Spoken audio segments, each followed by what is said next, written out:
Have you ever listened to a piece of music and felt something shift inside your body? Not emotionally, I mean physically, like your chest loosened or your shoulders just dropped, and you couldn't explain why that particular song did it when 1,000 other songs didn't. What if that wasn't a coincidence? What if the actual frequency that music was tuned to was doing something to your biology that you weren't even consciously aware of? Because here's what most people don't know. There is an ongoing debate, and I mean a serious, science-backed, historically rooted debate about which specific frequency of sound is the most powerful thing ever discovered for the human body. And the two candidates at the center of that debate are 432 Hz and 528 Hz. Both of them have ancient roots. Both of them show up in mathematics, in nature, in the architecture of civilizations that built things we still can't fully explain.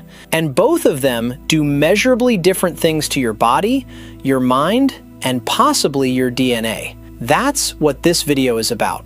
My name is Daniel Moreno, and I want to start with the one that most people think they already know, 432 Hz, because they don't. Not really. Most people who've heard about 432 Hz have heard the music tuning argument, that Verdi used it, that classical composers swore by it, that instruments tuned to 432 Hz just sound warmer, more resonant, more alive. And that's true. But if that's all you know about 432, you're missing the part that genuinely floored me the first time I went deep on this. Here's what I mean. Years ago, I went down this rabbit hole. I'm talking stayed up until 3 in the morning, going from one research paper to the next. And the moment that stopped me cold was when I hit the architecture data. The base of the Great Pyramid of Giza, when measured in long cubits, comes out to 432. Not approximately 432, exactly 432.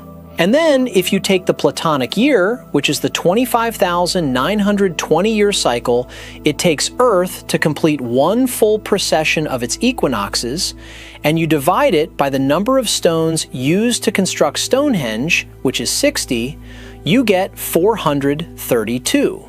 That's not a quirk, that's a pattern. Ancient civilizations on opposite sides of the planet, separated by thousands of years, kept arriving at the same number. And it goes even further than that. The Babylonians wrote that 432,000 years passed between the moment of creation and the Great Flood. The number kept showing up because these cultures understood something about it that we forgot when we standardized music tuning in 1939, right? That's the moment things went sideways. An international conference in London that year decided to lock all tuning to 440 Hz instead. And look, I'm not going to go all the way down the conspiracy road here, although I'll just say the Rockefeller Foundation had a hand in that push and leave it there. But the point is, 432 Hz had been the standard for a very long time before that decision was made. Now here's why that matters beyond history. The Schumann resonance, which is basically the natural electromagnetic pulse of the Earth itself, sits at around 8 Hz. And 432 is a precise harmonic multiple of 8. That means when you tune an instrument to 432 Hz, you are literally tuning it to resonate with the frequency of the planet you're standing on. When you listen to music at 432, you're not just hearing something, you're vibrating in alignment with the Earth.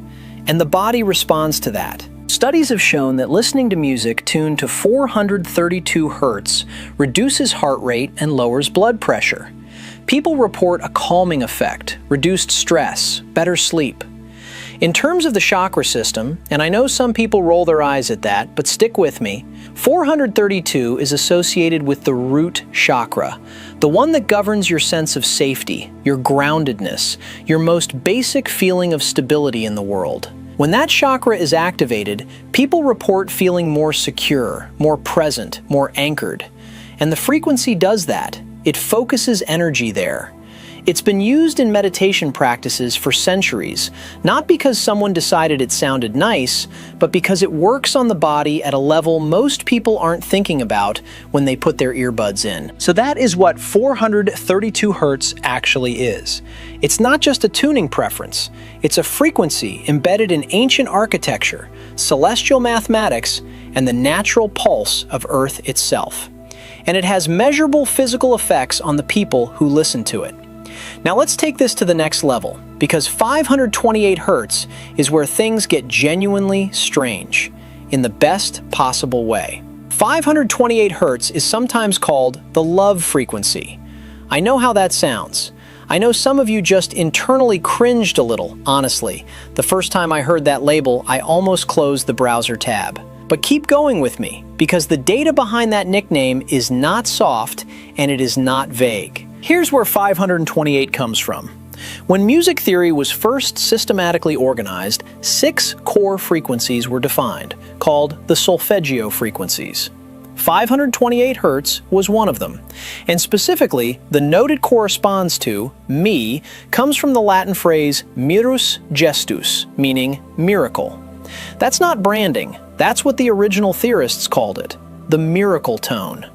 And of all the Solfeggio frequencies, 528 is the one that keeps showing up in contexts that go way beyond music. Let me give you the math first, because I personally think this is the most underrated part of the story. 528 is a Pythagorean number, and it has direct implications in calculating both pi and phi, the mathematical constants that ancient builders used to construct the pyramids, design sacred geometry, and measure the natural world.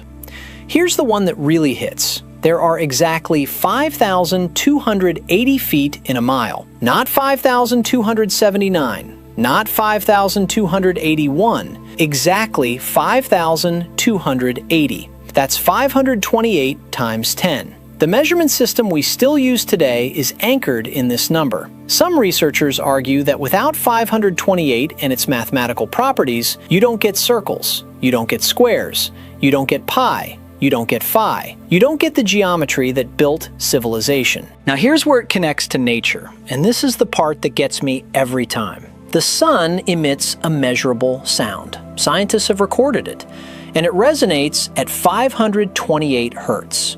Saturn also has a measurable resonant frequency, and researchers have clocked it at 528 Hz as well. So you've got 432 Hz connecting to the Earth and 528 Hz connecting to the Sun and Saturn. These aren't arbitrary numbers. They map onto the structure of the solar system. And then there's the biology. This is where the love frequency label starts to make real sense. Research has shown that exposure to 528 Hz music increases oxytocin levels. That's the bonding hormone, the one associated with love, trust, and connection, while simultaneously decreasing cortisol, which is your primary stress hormone. People in these studies reported a reduction in anxiety and a heightened sense of well-being and self-compassion. The body literally shifts its hormonal chemistry in response to this frequency. That's not a metaphor. There's also research on DNA. Scientists have explored the idea that 528 Hz promotes repair at the DNA level, which is why it sometimes gets called the divine frequency in healing communities. And this is where it starts to sound almost too good to be true. I get that. But here's the thing that made me sit back and think. 528 Hz was used in a real-world experiment to treat water that had been contaminated by the BP Deepwater Horizon oil spill. Researchers exposed the contaminated water to sound at 528 Hz. The water tested clean afterward. And when they replicated the experiment under controlled conditions, they got the same result. Given that your body is more than 50% water, that detail does not sit quietly in the back of my mind. Oh, and one more thing. Studies have shown that 528 Hz exposure promotes the breakdown of ethanol in the blood and increases cell longevity by close to 20%. We're talking about potential implications for liver regeneration, blood cell health, aging. This is an area where researchers are still going because the results keep pointing somewhere significant. So 528 Hz isn't just a tone someone decided sounded spiritual. It's woven into Pythagorean mathematics, into the measurement of miles, into the chemistry of bonding and stress response, into the resonance of the sun itself. So now the obvious question, which one is better? And this is where I have to be honest with you, because that question is kind of like asking whether sleep is better than food, right? They're not competing, they're complementary. And once you understand that, the whole debate dissolves. Here's how to think about it. 432 Hz and 528 Hz don't cancel each other out. They actually pair together in a way that's almost mathematically deliberate. When you reduce 432 down by summing its digits, 4 plus 3 plus 2, you get 9. When you do the same with 528, 5 plus 2 plus 8, you get 15, and 1 plus 5 gives you 6. 9 and 6. In numerological terms, those are considered complementary values, almost like a yin and yang relationship. So the two frequencies aren't rivals, they're two halves of something larger. The practical difference is in what they target. 432 Hz works primarily on the nervous system, calming it, slowing it down, grounding it. It activates the root chakra, the foundation of the system. Use it when you're scattered, anxious, running hot, when you need to feel anchored. Long drives, sleep, deep meditation where the goal is stillness. That's the 432 Hz environment. 528 Hz works differently. It activates the heart chakra, located in the center of the chest, the solar plexus region, and its effects are more regenerative than calming. It's the frequency you reach for when you want to shift your emotional state upward, when you want to build self-compassion, when you're doing the kind of inner work that requires openness rather than stillness. The research on oxytocin and cortisol is your roadmap there. If 432 Hz says slow down and feel safe, then 528 Hz says open up and heal. And both of them have been used this way across history, not just in modern sound therapy, but in ancient Eastern medicine, in Himalayan bowl practices, in the chanting traditions of religious cultures who understood sound as medicine long before we had the instruments to measure why. The tuning forks used in these traditions weren't arbitrary. People intuitively found their way to these frequencies because the body responded. And now we have the science to explain what the body already knew. A practical note, and this is something I actually started doing a few months back. I put together two separate playlists. One tuned to 432 Hz for mornings when I need to ease in, or late evenings when the mind won't settle. And one at 528 Hz for midday when I'm doing reflective work or when I've had a hard conversation and need to reset emotionally. The difference is real. I'm not going to sit here and tell you it's magic, although honestly, some days it does feel like that. But the consistency of the shift is hard to dismiss once you've experienced it enough times. You can find tuning forks set to both frequencies. Himalayan singing bowls can produce both. And there's a growing library of music composed specifically at these tunings. Not just meditation tracks, but full musical pieces, because there are composers and artists who understand that the tuning itself is part of the message. Here's the bigger frame I want to leave you with. We live in a world where we obsess over what we put into our bodies. Organic food, filtered water, supplements. But we spend almost zero time thinking about what frequencies we're bathing our bodies in all day long. And yet the research is pointing clearly in one direction. Sound and vibration interact with human biology at a cellular level. These aren't just nice sounds, they're information. Your body is receiving that information whether you're paying attention to it or not. So the real question isn't which frequency is best. The real question is, knowing what you now know, are you going to be intentional about it?